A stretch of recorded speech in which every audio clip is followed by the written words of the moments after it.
Notre émission spéciale continue centrée autour du nouvel ordre mondial. Les questions posées depuis des mois avec l'invasion de l'Ukraine par la Russie trouvent un écho. On a commencé de l'évoquer, évident au Proche-Orient. Beaucoup de questions à aborder. On parle d'une guerre mondialisée depuis le début de l'invasion de l'Ukraine. Est-ce qu'elle vient d'ouvrir un nouveau front? Quel pays pourrait servir de médiateur? Pourquoi l'Occident n'a plus la clé? Quel rôle la Chine pourrait éventuellement jouer dans les prochaines semaines? Avant de répondre, on voit ce que change le conflit israélo-palestinien dans ces dernières semaines avec Reda Amrabit. Les attaques du Hamas changent la donne d'un point de vue géopolitique, notamment au Moyen-Orient. C'est remettre la question de la Palestine à l'agenda en montrant que on ne peut pas contourner les acteurs palestiniens, notamment en faisant une série de normalisations avec les acteurs arabes, par exemple l'Arabie saoudite. Et c'est espérer une escalade dans la région avec un soutien de l'Iran, notamment via le Hezbollah. L'Iran dans le viseur d'Israël et de ses alliés américains. Nous apportons déjà une aide militaire supplémentaire aux forces de défense israéliennes, notamment des munitions, et nous avons signalé clairement aux Iraniens « faites attention ». Les États-Unis, acteurs majeurs dans le soutien militaire de ses partenaires. Le retour au premier plan du conflit israélo-palestinien peut-il empêcher l'Amérique d'être sur tous les fronts? Et surtout, le conflit ukrainien va-t-il passer en arrière-plan? À ces deux questions, Volodymyr Zelensky a obtenu une réponse. Il a été clairement exprimé que l'Amérique continuera à fournir à l'Ukraine le soutien constant et ininterrompu nécessaire à sa défense. La Russie, elle, espère pourtant un affaiblissement militaire de l'Ukraine et en profite pour pointer du doigt la diplomatie américaine, s'opposant comme un potentiel médiateur entre Israël et la Palestine.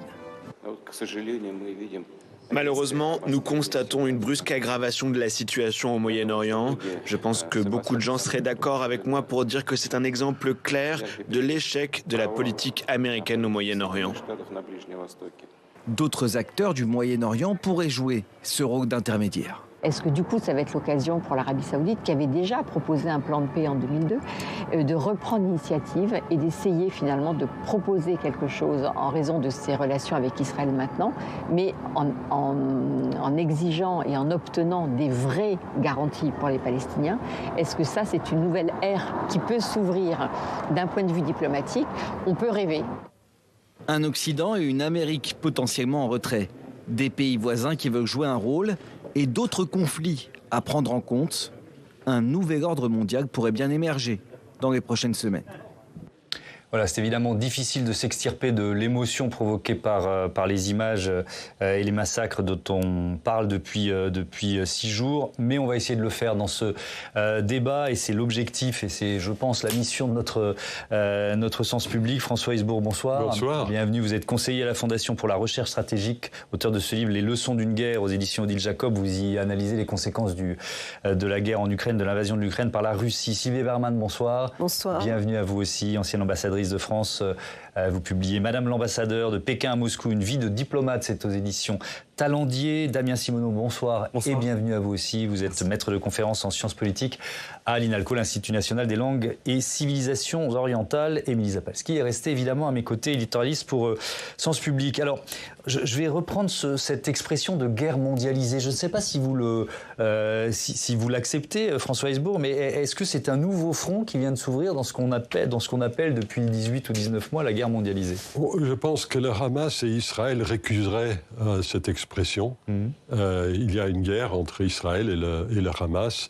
Je ne suis pas sûr que ce soit une guerre mondialisée. Elle pourrait le devenir, si l'Iran et les Hezbollah entrent dans la danse, si les États-Unis ripostent contre l'Iran, ou que sais-je. Mais à l'heure actuelle, on a bien affaire à un autre conflit par rapport auquel il y a des bénéficiaires géopolitiques, il y a des perdants géopolitiques, mais ça n'en fait pas un conflit mondialisé à ce stade. Sylvie Berman, quand on évoque ce nouvel ordre mondial, ce sont des débats qu'on a déjà eus ici ensemble, on a un peu le sentiment que les pays occidentaux ont perdu la clé. Est-ce que c'est aussi votre sentiment depuis une semaine dans ce conflit au Proche-Orient ?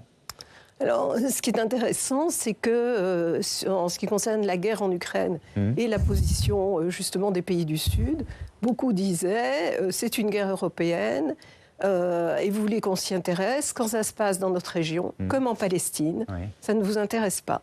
Donc, effectivement, aujourd'hui, je pense qu'il y a eu un désintérêt, mais pas seulement des Occidentaux, des pays arabes qui n'avaient absolument rien à faire du peuple palestinien et des dirigeants en tout cas. Mais aujourd'hui, du coup, l'Occident, finalement, est relativement impuissant. Mais l'Occident a été frappé dans son ensemble d'une certaine manière, puisqu'il y a eu des otages de beaucoup de pays occidentaux. Moi, ce que je pense, c'est qu'il faudra un jour, bon, ça a été un conflit, c'est ce que j'avais écrit, c'est le retour du refoulé. Si on ne veut pas que ça recommence, je crois qu'il faudra se réinvestir dans ce qu'on appelle le processus de paix, même si effectivement les pays de la région maintenant tiennent à jouer un rôle. Ouais, c'est certainement impossible à entendre pour les familles de victimes, Damien Simoneau, mais est-ce qu'on peut dire que les attaques terroristes, les massacres commis par le Hamas vont obliger la communauté internationale à remettre cette question du processus de paix finalement sur les rails ? En fait, moi, ce qui me frappe beaucoup, c'est... Moi, j'étais en Israël, dans le territoire palestinien cet été, et tout le monde parlait des accords d'Abraham. Tout le monde parlait, enfin, du moins du côté palestinien, du côté israélien, pardon, des accords d'Abraham. Alors, on va redire, même si nos téléspectateurs sont... voilà, on en a beaucoup parlé. 2020, un rapprochement entre Israël et plusieurs pays, le Maroc, Émirats Arabes Unis, Bahreïn. Le Soudan également, les Émirats Arabes Unis et le Bahreïn, exactement. Et un rapprochement avec l'Arabie Saoudite qui était en cours. Et en effet, notamment, le projet des routes de la soie également, qui a été discuté en Inde il y a maintenant un mois, mettait en relation Israël, les pays du Golfe, certains pays du Golfe et l'Arabie Saoudite. Donc c'était en effet de cela dont on parle. Cette attaque du Hamas, elle vient remettre la question palestinienne au centre du jeu. Il semblerait en effet que nos diplomaties occidentales, notamment françaises, se contentaient de communiquer à chaque fois qu'il y avait des violences de part et d'autre. Là, ça replace véritablement le fait que le conflit israélo-palestinien n'est pas résolu. Et on pourra revenir, si vous le voulez, sur ces différents paramètres qui sont encore malheureusement en place. Oui, bien sûr, on en parlera. François Hesbault. Oui, il ne faut pas trop charger les Occidentaux dans cette affaire. Ceux qui semblaient avoir oublié le problème palestinien, c'était d'abord l'autorité palestinienne, qui n'est plus que l'ombre d'elle-même. Le Hamas qui s'intéresse à la Palestine comme d'une guigne. C'est une organisation islamiste, terroriste, comparable dans ses actions à Daesh et à Al-Qaïda dorénavant. Ce n'était pas toujours le cas dans le passé. Ça a changé. Donc Israël et ses voisins palestiniens redécouvrent la question palestinienne. Qui va diriger l'autorité palestinienne à l'avenir ? Alors cette question-là, elle n'est pas entre nos mains, elle est entre les mains des responsables et des populations locales. Donc ça, c'est la première chose. La deuxième chose, c'est je disais qu'il y a des bénéficiaires et il y a des perdants. Les bénéficiaires évidents de cette guerre et de la crise qui s'ouvre dorénavant, parce qu'on a eu le choc, et maintenant on entre dans la grande crise, les opérations terrestres et la plus grosse crise d'otages que la planète ait jamais connue. J'étais en train de regarder le dernier décompte. On a une trentaine de pays qui ont des otages actuellement à Gaza. On n'a jamais vu ça. Beaucoup d'Asiatiques, beaucoup de Latino-Américains, et pas simplement des Occidentaux pur sucre, si je puis dire. Alors ceux qui ont vraiment gagné à cette affaire, ce sont ceux qui étaient opposés effectivement aux accords d'Abraham. Donc l'Iran l'Arabie Saoudite est perdante. Elle avait tenté avec Israël de nouer les relations. Je ne pense pas que ça puisse vraiment se faire compte tenu des circonstances actuelles. L'Iran, bien entendu, surfe tout en ayant visiblement très peur d'éventuelles répercussions à écouter l'ayatollah Khamenei avant-hier. Voilà les vainqueurs et les vaincus, si je puis dire, de cette crise. La Russie, évidemment, ne peut pas être mécontente que l'on parle moins de l'Ukraine, mais à dire vrai, ça ne change pas grand-chose sur le terrain. Ça ne change pas grand-chose. Par contre, il y a les États-Unis, Ouais. Et les États-Unis, on ne sait pas ce que ça va donner, mais les États-Unis reviennent au Moyen-Orient. Bien sûr. Après 10 ans. Peut-être, voilà. Après 10 ans. Contraint et forcé d'une certaine façon. Contraint et forcé, les Américains reviennent. Et ça a des implications en Europe et en Asie-Pacifique. On va évidemment revenir sur cette question, notamment des États-Unis qui s'impliquent de nouveau sur ce dossier au Proche-Orient. Mais vous parliez de l'Ukraine. Je vous propose d'entendre, parce que ça fait plusieurs jours que Volodymyr Zelensky fait le parallèle entre ce qui se passe au Proche-Orient et en Ukraine. Dernier en date, c'était hier, il était au siège de l'OTAN à Bruxelles. On l'écoute. Des terroristes comme Poutine ou comme le Hamas cherchent à prendre en otage des nations libres et démocratiques. Et ils veulent avoir le pouvoir sur ceux qui cherchent la liberté. Les terroristes ne changeront pas. Ils doivent simplement perdre. Sylvie Bermann, c'est évidemment binaire la question que je vais vous poser, mais est-ce le camp des démocraties qui se défend contre celui des terroristes et des dictateurs ? C'est souvent présenté de cette manière, mais comme vous le dites, c'est effectivement assez binaire.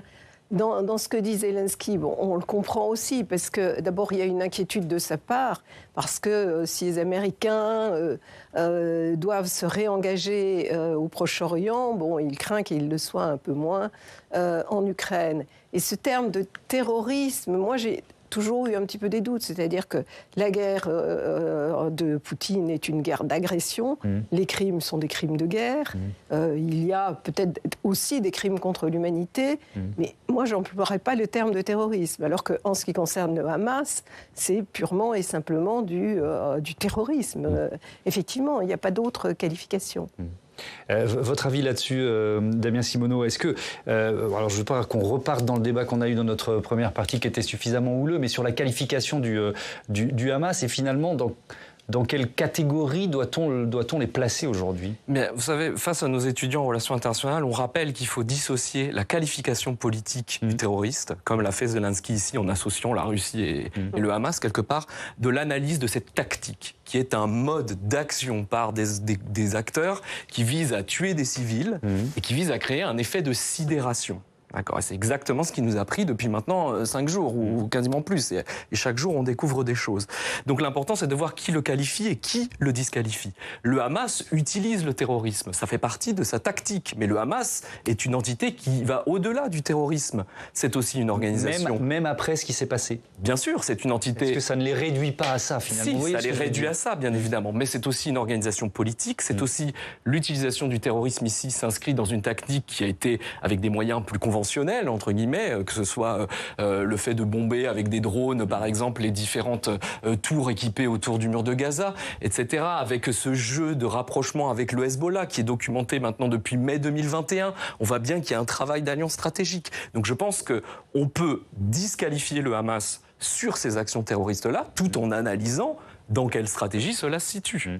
Émilie. Moi, j'ai l'impression qu'il y a cette opposition démocrate et puis, enfin, ceux qui sont pour la démocratie et dictateurs, elle est un peu binaire. Mais moi, j'y vois autre chose. J'y vois des anciennes grandes puissances qui sont racontées cette histoire qu'elles resteraient des grandes puissances à décider un petit peu de ce qui se passe dans le monde, à décider qui aurait le nucléaire, à décider quelles frontières seraient dessinées et qui ont cru que ça durerait éternellement.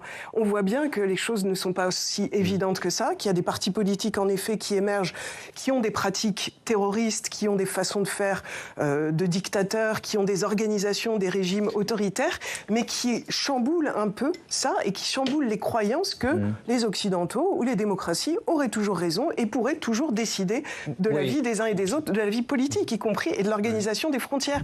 Je pense qu'on n'est pas, et on l'a vu, l'Union européenne par rapport à la guerre en Ukraine, on pèse beaucoup moins. On a dû revenir au devant de la scène, rapatrier l'OTAN pour qu'elle ait un nouveau rôle, parce qu'on était sur nos acquis en se disant on va continuer avec cet ordre-là. Là, c'est tout chamboulé et la Chine, là-dedans, commence à émerger sur un plan plus qu'économique jusqu'à maintenant beaucoup plus politique. J'entends votre démonstration, Émilie, mais il y a quand même la question des valeurs de la démocratie aussi. Parce que est-ce que c'est pas aussi... Parce que je reviens à ma question un peu binaire des deux camps, mais c'est quand même les valeurs de la démocratie qui sont attaquées d'un côté, quoi. Quand vous avez 1200 personnes qui viennent d'être égorgées, abattues, etc., comme des chiens, vous n'êtes pas dans le registre de la démocratie versus l'antidémocratie. Vous êtes dans quelque chose de très, très différent. Et je ne pense pas que ce soit le paradigme qu'appliquent soit les Israéliens, soit le Hamas par rapport aux événements actuels. Et je ne crois pas Mais en revanche, pardon de vous interrompre, c'est un peu le discours qu'on entend parfois chez Benyamin Netanyahou ou là dans le discours de Zelensky. Non, mais je ne veux pas servir la soupe à Benyamin Netanyahou qui finira probablement sa carrière après avoir été disgracié par la commission d'enquête qui se déroulera prochainement sur la plus grosse faillite des instruments d'État d'Israël depuis plus de 50 ans. Je ne pense pas que ce soit une très bonne source. Zelensky, c'est différent. Zelensky, il joue bien sûr la survie de son propre pays, et il a joué en dehors des qualifications politiques qu'on évoquait tout à l'heure, qui sont ce qu'elles sont, mais il a été extrêmement habile, soit parce qu'il est bien pressenti quelle allait être la réaction américaine, soit tout simplement parce que c'est un être, je pense, raisonnablement moral, mais il a affiché vis-à-vis d'Israël dans cette affaire une solidarité qu'Israël n'avait pas du tout affichée vis-à-vis de l'Ukraine lorsqu'elle a été agressée par la Russie, avec laquelle Poutine entretient d'excellentes relations avec Bibi Netanyahou. Je veux dire, là non plus, on n'était pas du côté israélien et russe dans un débat entre la démocratie et l'antidémocratie. Et donc Zelensky a quelque part précédé l'immense décision, parce que c'est une immense décision américaine, qui était de revenir au Moyen-Orient. Les Américains auraient pu se contenter de dire c'est l'affaire des Israéliens. Ça fait partie d'ailleurs des décisions annoncées par les Américains. Ils ont dit on fait confiance aux Israéliens pour régler ça, débrouillez-vous pour nous récupérer nos otages et ainsi de suite. Non, les Américains ont ajouté on envoie un porte-avions et puis un second. Et par ailleurs, chers amis iraniens, chers amis du Hezbollah, si vous remuez le petit doigt, il va vous en cuire, mais sérieusement grave, si je puis parler banlieue un instant. Et ça... ça n'allait pas de soi. On trouvera toujours des experts pour expliquer après coup pourquoi c'était inévitable. Mais en l'occurrence, c'est une décision américaine qui se traduit par un réalignement des priorités stratégiques américaines. Pour moi, c'est la conséquence géostratégique la plus importante de cette affaire pour le moment. Alors, je vais vous donner la parole dans un instant, mais je propose à Tam Tranui de nous rejoindre sur ce plateau parce que on va prolonger votre analyse, François Hesbault, en se posant la question finalement des alliances qui apparaissent dans ce conflit. On commence par Israël. Quels sont les pays qui se tiennent aux côtés d'Israël aujourd'hui ? C'est le cas de la majorité des pays occidentaux. Ils ont condamné fermement l'attaque terroriste de samedi dernier. D'abord, on les voit sur cette carte en bleu, les États-Unis, on en a parlé, allié historique d'Israël, qui a commencé l'envoi de ressources militaires. On a entendu le discours de solidarité sans faille de Joe Biden. Et puis la dernière image, celle du jour, qui illustre ce soutien inconditionnel, c'est celle de la visite d'Anthony Blinken, le chef de la diplomatie américaine, qui est donc arrivé aujourd'hui à Tel Aviv. Autre preuve, le communiqué qui a été publié lundi soir par la France, l'Allemagne, les États-Unis, l'Italie, le Royaume-Uni. Ils ont affirmé ensemble qu'ils soutiennent les efforts d'Israël pour se défendre. Ils ont également indiqué que rien, jamais ne justifie le terrorisme. Notez que la situation a forcé certains à sortir de leur neutralité, réputée comme la Suisse, qui ne considérait pas jusqu'ici le Hamas comme une organisation terroriste et dont le gouvernement fédéral a annoncé vouloir désormais changer de position. C'était hier.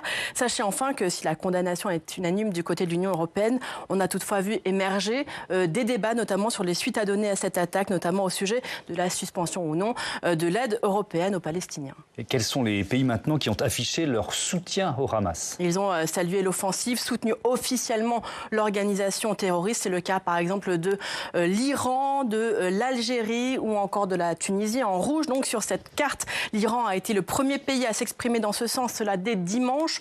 Le président iranien Ebrahim Raïssi a déclaré « L'Iran soutient la légitime défense de la nation palestinienne et appelle les autres gouvernements musulmans à faire de même ». En revanche, le pays a nié avoir aidé le Hamas à préparer cette attaque. L'Algérie est sur la même ligne, a souligné la légitimité de cette attaque face à une, je cite, politique d'oppression et de persécution imposée au vaillant peuple palestinien. L'Algérie qui a dénoncé l'occupation sioniste, un terme aussi repris par la Tunisie qui a dit son soutien total et inconditionnel inconditionnelle au peuple palestinien. Sur la même ligne, vous avez aussi des pays géographiquement beaucoup plus éloignés. On les voit sur cette carte comme le Venezuela ou encore la Malaisie. Et puis, dernière catégorie, des pays qui ont une position plus ambiguë. Oui, ce sont les équilibristes. Ils ne condamnent pas fermement le Hamas, mais appellent au cessez-le-feu. C'est notamment le cas de plusieurs pays de la Ligue arabe qui avaient entamé un processus de normalisation des relations avec Israël. Vous avez le voisin égyptien aussi qui s'est inquiété très tôt des conséquences de l'escalade de violence et qui a appelé un maximum de retenue. Même position pour deux pays du Golfe que sont les Émirats arabes unis ou encore le Bahreïn. Le Maroc, lui, a condamné les attaques contre les civils d'où qu'ils soient, appelle à un arrêt immédiat de tous les actes de violence, même ligne pour l'Arabie saoudite, la Turquie enfin. La Chine, la Russie observe la situation de près. La Chine n'a pas non plus condamné l'offensive du Hamas, mais les actions portant atteinte à des civils. Enfin, la Russie n'a pas condamné, mais a appelé un cessez-le-feu immédiat. La situation au Proche-Orient fait aujourd'hui, il faut le dire, les affaires de Moscou qui espèrent ainsi un détournement de l'attention internationale de la guerre en Ukraine, notamment celle des Américains qui fournissent aujourd'hui à eux seuls la moitié de l'aide militaire à l'Ukraine. Merci beaucoup Tam pour toutes ces explications. Sylvie Bermann, si on se concentre effectivement sur les États-Unis, l'aide militaire des Américains à l'Ukraine qui était déjà un peu fragilisé, on va dire, par la campagne présidentielle et notamment les tensions autour du vote du budget il y a quelques jours. Je ne vais pas raconter toute l'histoire. Est-ce que ça accentue ce risque, d'une certaine façon, d'un désengagement, je mets des guillemets, américain de l'Ukraine? Oui, bien sûr. En tout cas, c'est ce que craint effectivement l'Ukraine. Ça dépendra de l'évolution des républicains. Cela dit, les Américains peuvent parfaitement faire les deux. Mais il y a aux États-Unis des communautés juives qui font quand même pression sur le gouvernement, beaucoup plus que finalement les communautés ukrainiennes qui existent aussi d'ailleurs.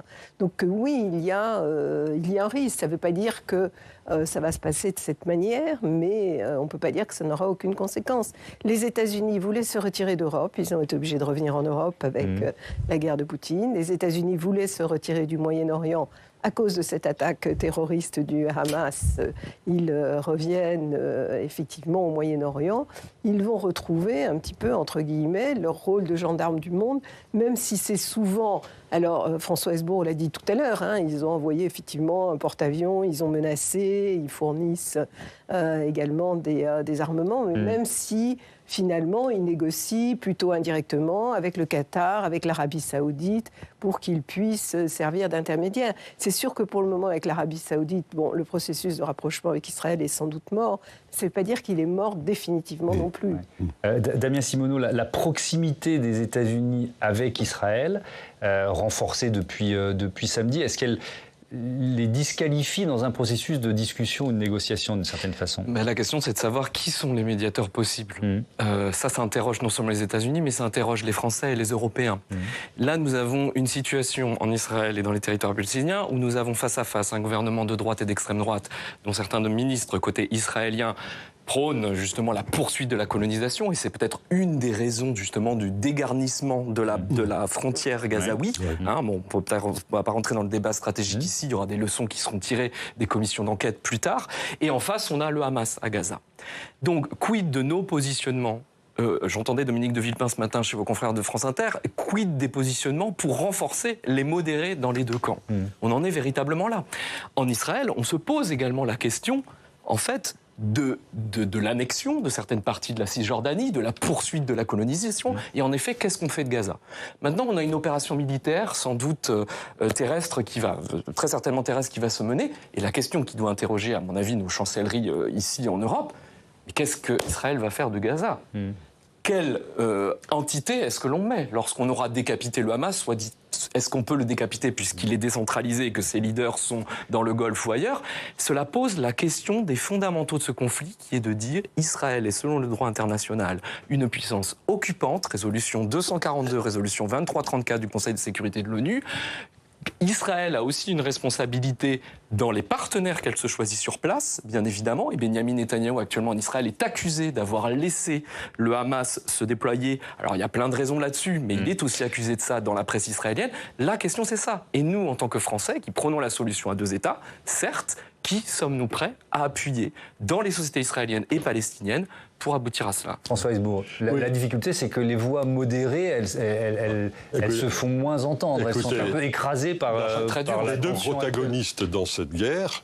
Il y a une guerre. Je vous rappelle qu'Israël a déclaré la guerre au Hamas et visiblement c'est réciproque. Autrement dit, la voie n'est vraiment pas à la modération. Ça, c'est la première observation. La deuxième observation, c'est que cette guerre ne fait que commencer. Et autrement dit, ce qui va occuper la scène médiatique et politique dans les semaines qui viennent, ça va être deux choses. Ce sont les opérations israéliennes à Gaza, et notamment l'opération terrestre, qui sera extrêmement dure, extrêmement brutale, d'une part, et la crise des otages, d'autre part. Le sort des otages. Parce que je reprends l'expression, pardon, même si d'une guerre mondialisée, ça internationalise ce qui se passe. Oui, mais c'est pas encore une fois, on va pas parler. Je veux dire, tout ça est suffisamment inquiétant pour qu'on ne dise pas dans les chaumières, ah oui, c'est la guerre mondiale. Je n'ai pas dit mondiale, j'ai dit mondialisée. Oui, c'est pas du tout la même chose. On passe rapidement de l'un à l'autre. Oui. Bon, l'internationalisation, elle passe effectivement par le sort des otages. Et le sort des otages, je crois que vous êtes tous plus jeunes que moi, j'ai le souvenir personnel quand même de l'impact de la prise d'otages de l'ambassade américaine en Iran après l'arrivée au pouvoir des mollahs, qui a complètement écrasé la vie politique américaine pendant 444 jours. Et les médias, tous les jours, vous aviez 441e jour, 440... Et en France, même tabac, lors des prises d'otages de journalistes et de chercheurs au Liban dans la deuxième moitié des années 80, au point où ça a pu influencer le cours d'au moins une élection présidentielle en France. Là, ça va être à la puissance 2 ou à la puissance 3.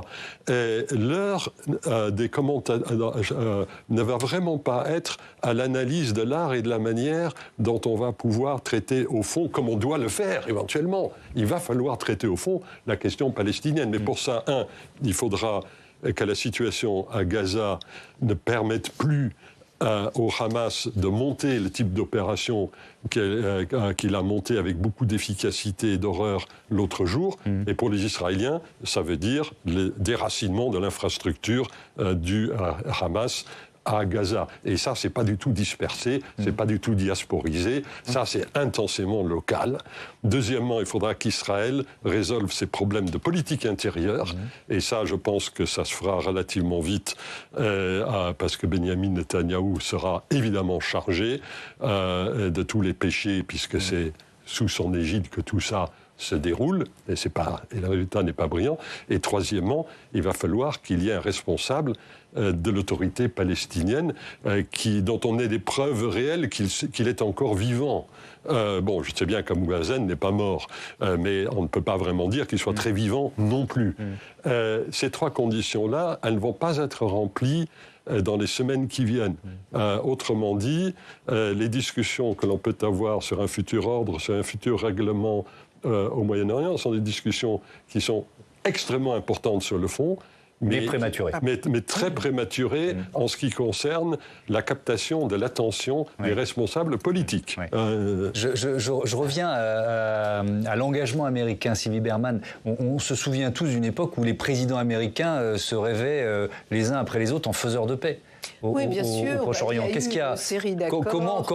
Comment ça s'est délité à ce point ? Je pense que peu à peu, il y a eu effectivement un désintérêt, et puis surtout un désintérêt des pays arabes qui étaient des dirigeants arabes qui étaient prêts à avoir des relations avec Israël. Et c'est le choix qu'ont fait les Américains. Et chacun des accords, je ne sais plus combien il y en a eu. Il y a eu plusieurs camps David, il y a eu Sharm el-Sheikh, il y a eu Taba. Et à chaque fois, sans parler des accords d'Oslo, bien sûr, ça a été un échec. Et donc, voilà, il y a eu un peu de découragement. Moi, j'ai plus de 40 ans de vie diplomatique. Chaque réunion européenne, on faisait une déclaration sur ce qu'on appelait à l'époque le processus de paix. On n'employait même plus le terme de crise israélo-palestinienne, conflit ou autre. Ça s'appelait processus de paix au Moyen-Orient, alors qu'il était moribond depuis longtemps. Et puis, le temps a passé et effectivement, il y a eu d'autres principes qui ont été appliqués, celui du réalisme, celui de l'économie, et qui devait conduire à la normalisation avec l'Arabie saoudite, qui était véritablement en cours.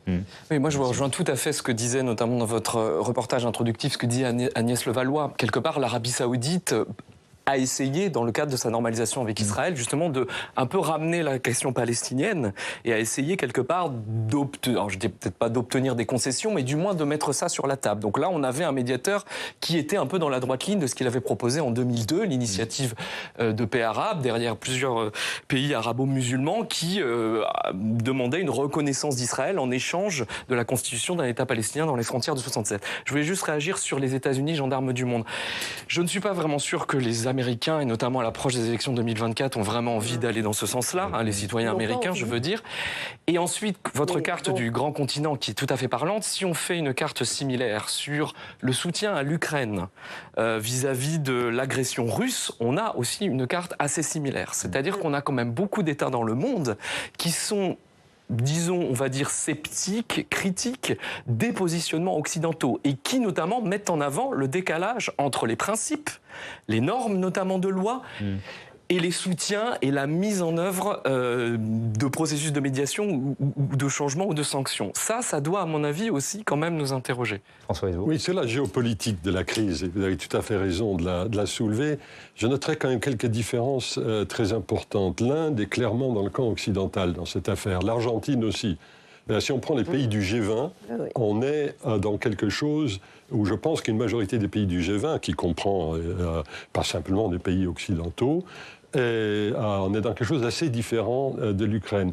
La Chine, qui a perdu 4 de ses ressortissants, parce qu'il y a 4 Chinois qui ont été tués par les mecs du Hamas. La Thaïlande également. Comment ? La Thaïlande également. Ah oui, alors la Thaïlande, n'en parlons pas. Ils ont eu 21 morts et ils ont encore une quinzaine de disparus. La Thaïlande considère que les 16 disparus, ces 16, sont entre les mains du Hamas. Ça ne dessine pas une géopolitique comparable à celle, j'allais dire, de la lutte des grands États que l'on voit dans l'affaire russo-ukrainienne. Là, on est dans quelque chose de plus diffus, de plus fragmenté. C'est pas la guerre mondialisée, c'est le monde fragmenté. C'est comme ça que je le vois. Sur les États-Unis, moi, j'ai pas employé l'expression gendarme du monde. Je considère qu'effectivement, ce n'est pas de ça dont il s'agit. Il s'agit vraiment de savoir si les États-Unis considèrent qu'ils peuvent se mettre en troisième rideau, faire, comme le disait l'entourage d'Obama il y a une douzaine d'années, il voulait faire du leading from behind, la conduite depuis la banquette arrière. Comme chacun sait, la conduite depuis la banquette arrière, c'est pas un truc génial, ni pour le conducteur, ni en définitive pour le passager. C'est pas une bonne formule en relation internationale. Sur le fait de savoir si les États-Unis vont aider à la fois l'Ukraine et Israël, la discussion qui a lieu en ce moment à Washington, c'est de voir si on ne peut pas jumeler la résolution de l'aide à Israël avec la résolution sur l'aide à l'Ukraine. Faire voter ça en même temps. De faire voter ça de façon conjointe, de traiter ça comme un ensemble. Je ne sais pas si ça passera. Ce sera un test très important par rapport à tout ce qui a été dit sur la question de savoir si l'Ukraine continuera ou non à bénéficier du même soutien que dans le passé. Alors, vous évoquiez le G20, les questions de gouvernance mondiale. Émilie, il y a encore une fois un constat d'impuissance de l'ONU depuis. Oui, c'est ce qu'on voit au fil des conflits, Ukraine, Israël. La question question de l'efficacité, voire même de l'utilité de l'ONU se pose, ce machin, comme disait Charles de Gaulle. Depuis sa création, son bilan est assez mitigé, et notamment sa capacité à mettre fin aux violences, aux conflits dans le monde, Syrie, Yémen, ex-Yougoslavie, Irak. Alors le bilan de ces entités spécialisées est plus flatteur, hein, si on parle notamment de l'UNICEF pour l'enfance, du Programme alimentaire mondial, sans compter aussi l'aide au développement que l'ONU permet d'acheminer pour les pays qui sont touchés par des conflits. Ça, le bilan est plutôt bon. Mais actuellement, s'agissant là du conflit au Proche-Orient, l'ONU multiplie les déclarations sans sembler marquer son but. On écoute justement son secrétaire général qui appelle à des résolutions. C'était hier. Je suis en contact permanent avec les dirigeants de la région, avec un regard immédiat sur plusieurs priorités essentielles. Nous devons éviter un débordement du conflit. Je suis préoccupé par l'intensification récente des tirs le long de la ligne bleue et par les récentes attaques signalées en provenance du sud Liban. J'en appelle à toutes les parties et à tous ceux qui ont une influence sur ces parties, pour éviter toute nouvelle escalade et tout débordement.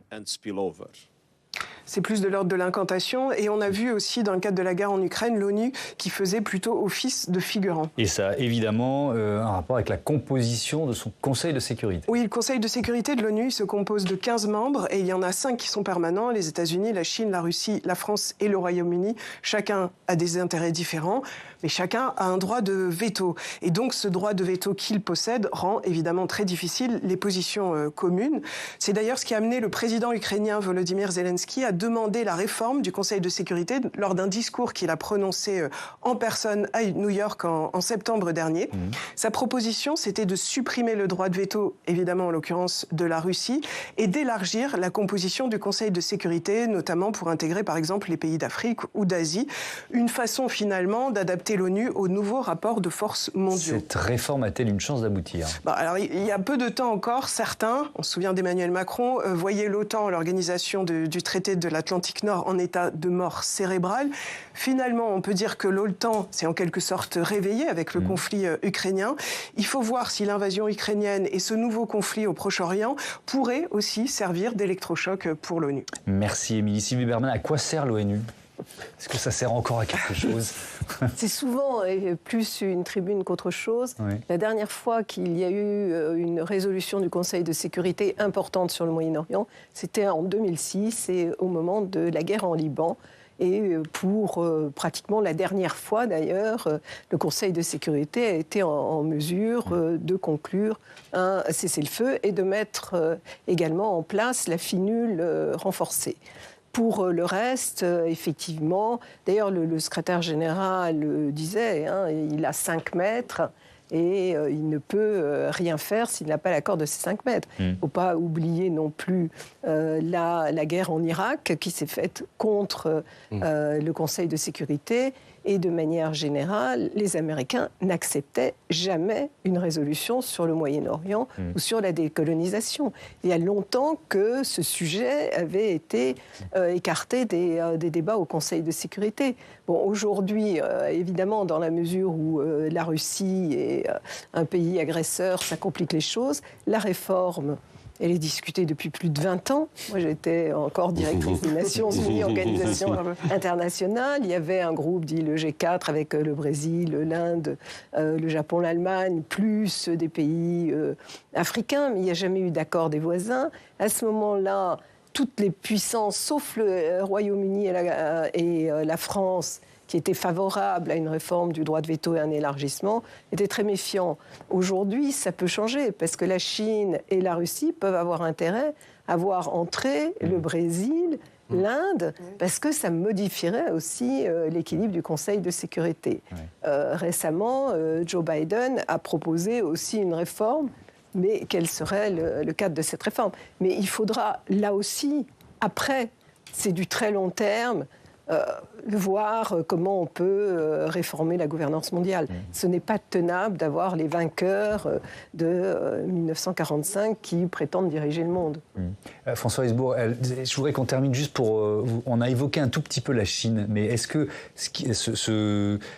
cette résurgence du conflit au Proche-Orient, c'est une opportunité pour la Chine? Alors, deux choses. Tout d'abord, la Chine n'admettra, et le fait savoir très clairement, c'était vrai du temps où vous y étiez, et c'est encore plus vrai aujourd'hui, il n'est pas question pour elle de laisser entrer l'Inde, qui est aujourd'hui en polarité stratégique opposée par rapport à la Chine.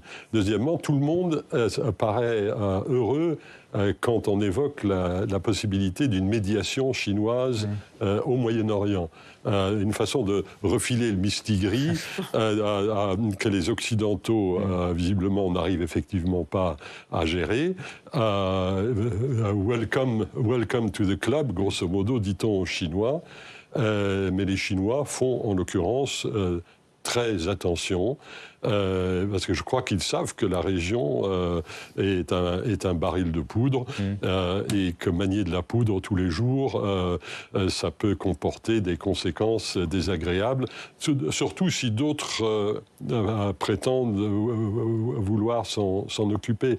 On ne voit pas la Chine aujourd'hui, malgré son statut de quasi-superpuissance, on ne la voit pas prendre des positions aussi fortes au plan stratégique au Moyen-Orient que ne le fait la Russie, avec son PIB qui est voisin de celui de l'Italie, et dont les moyens militaires au Moyen-Orient sont, limités. Oui. Je voulais juste rajouter quelque chose quand même pour répondre à votre question, à quoi sert l'ONU?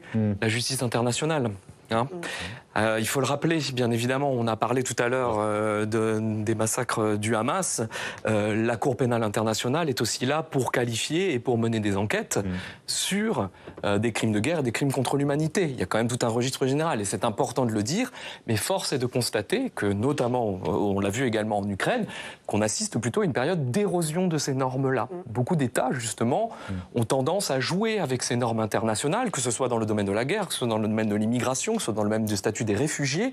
Et là, c'est quand même très, très inquiétant. Et je crois que quand on voit ce conflit israélo-Hamas, c'est ça qui nous saisit quelque part. C'est un peu l'impuissance à faire vivre ces normes et à sentir qu'elles s'érodent, parce qu'on est dominé par la guerre qui est dans l'immédiat, ce qui nous concerne ces jours-ci. Et on a bien compris que c'était l'horizon à moyen terme. Merci à tous d'avoir participé à ce débat. Je vais rappeler le titre de vos livres, Sylvie Bermann, Madame l'ambassadeur, qui est publié aux éditions Talendier, François Hesbourg, Les leçons d'une guerre en Ukraine, évidemment, publié aux éditions Odile Jacob. Notez que demain, l'invité de la matinale de Public Sénat sera Stéphane Simon, producteur de télévision, auteur de ce livre Les derniers jours de Samuel Paty, enquête sur une tragédie qui aurait dû être évitée. Je vous remercie à toutes et à tous de votre fidélité. Merci Émilie, à très bientôt. Bonne soirée à tous.